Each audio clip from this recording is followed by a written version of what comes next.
I think the best Christmas that I remember was when we lived in Pheasant Branch out on the farm, a small farm out there, about 5.5 acres or so. And Dad had made a board about 3 foot square with a white picket fence all around it. And he and I would go out in the real dark, deep woods and get moss off of rocks. If you were very careful, you could pick a big, get a quite a large piece of moss off the rock.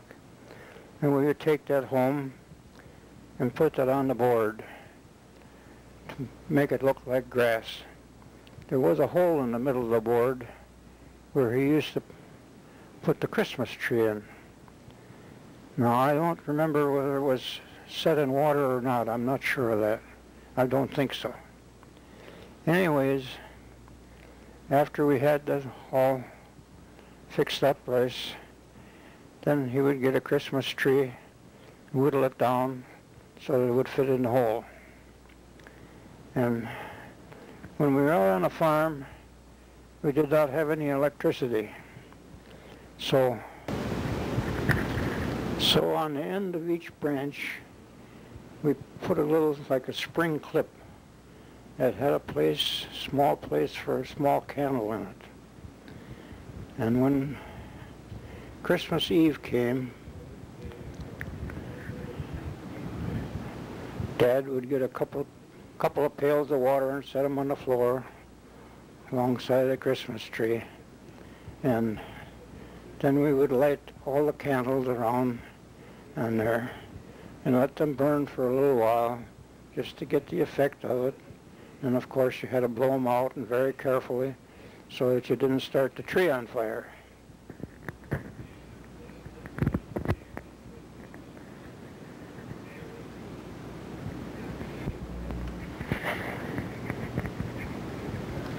You'd be surprised what an effect that was with the candle light shining on the decorations on the Christmas tree. It was just beautiful. Shadows and so on and so forth.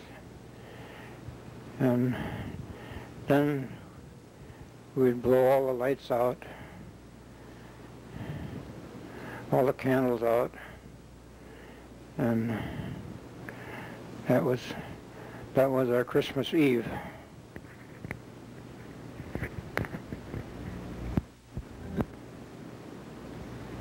The next day on Christmas morning, they came down, and here was, I would think, one of my most prized possessions, a flexible Flyer sled.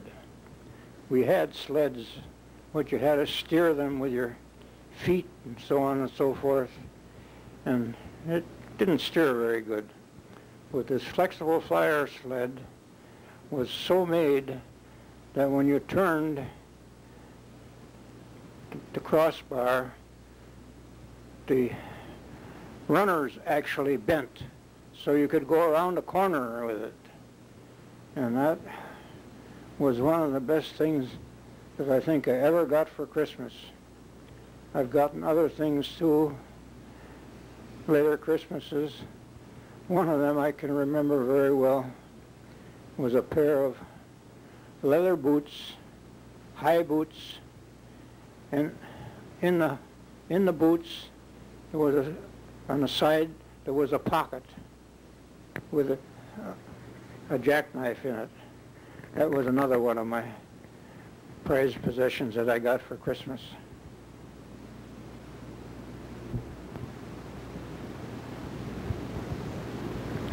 As far as the question of how Mother and I met, there seems to be a little discrepancy there. She thinks we met at Schwartz's ballroom when we were taking dance lessons, which I never did learn to dance. Anyways, I thought that we had a double date.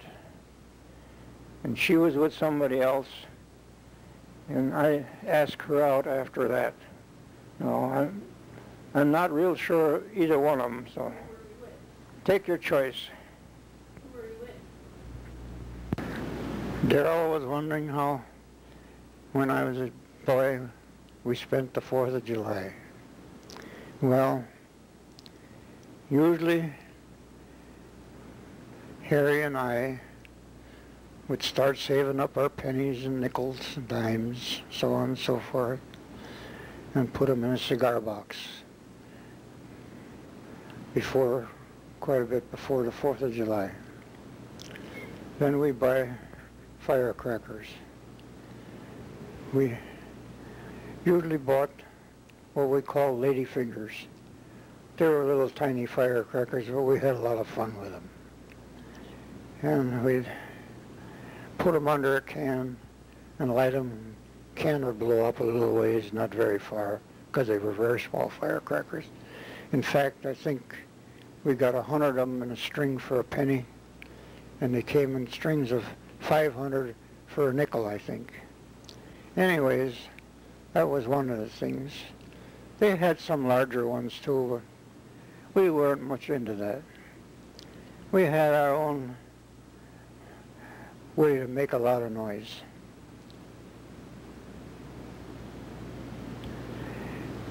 At that time, karo syrup came in a can with a cover that you pried off. So we would take one of the karo syrup cans, make a little hole in the bottom of it with a nail, and then we'd go down to the hardware store and buy what they called Carbide. It was like a soft gray stone, come in little chunks, come in quite a large can. And if you put water on it, it made a gas. In fact, some of the cars of that time had gas lights on their cars with a tank on the side. Just had some of this acetylene gas in it, and they used that for their headlights.